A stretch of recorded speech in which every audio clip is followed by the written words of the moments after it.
Hi అందరికీ. ఈరోజు మనం ఆరోగ్యకరమైన దొండకాయ ఫ్రై చేయబోతున్నాం. ఇది సూపర్ టేస్టీ మరియు త్వరగా చేసుకోవచ్చు. ముందుగా పాన్లో 2 టేబుల్ స్పూన్స్ నూనె వేసి వేడి చేయండి. నూనె ఎంత తక్కువగా వాడితే అంత ఆరోగ్యం. ఇప్పుడు జీలకర్ర 1 టీ స్పూన్, కరివేపాకు కొద్దిగా వేసి అవి కరకరలాడే వరకు వేపండి. కరివేపాకు జీర్ణశక్తిని మెరుగుపరుస్తుంది. ఇప్పుడు తరిగిన దొండకాయ ముక్కలు 250 గ్రామ్స్ వేసి బాగా కలిపేయండి. సన్నగా తరిగితే ఈజీగా కుక్ అవుతుంది. ఇప్పుడు పసుపు చిటికెడు, ఉప్పు రుచికి తగినంత వేసి బాగా కలియబెట్టండి. పసుపు ఇమ్యూనిటీని పెంచుతుంది.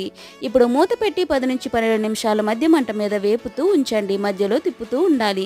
ఇప్పుడు ధనియా పొడి, గరం మసాలా, ఫ్లాక్సీడ్ పొడి 1.5 చెంచా వేసి బాగా కలిపి మరో 2 నిమిషాలు వేపండి. ఫ్లాక్సీడ్లో ప్రోటీన్ మరియు ఫైబర్ ఎక్కువగా ఉంటుంది. ఇప్పుడు నువ్వుల పొడి వేసి మరో 2 నిమిషాలు వేపితే మన ఫ్రై రెడీ. గార్నిష్గా కొత్తిమీర వేసి బాగా కలిపేయండి. సో మీరు కూడా ఈ సింపుల్ అండ్ హెల్దీ దొండకాయ ఫ్రైని ట్రై చేసి ఎలా ఉందో కామెంట్స్లో చెప్పండి. Thank you for watching. Follow for more.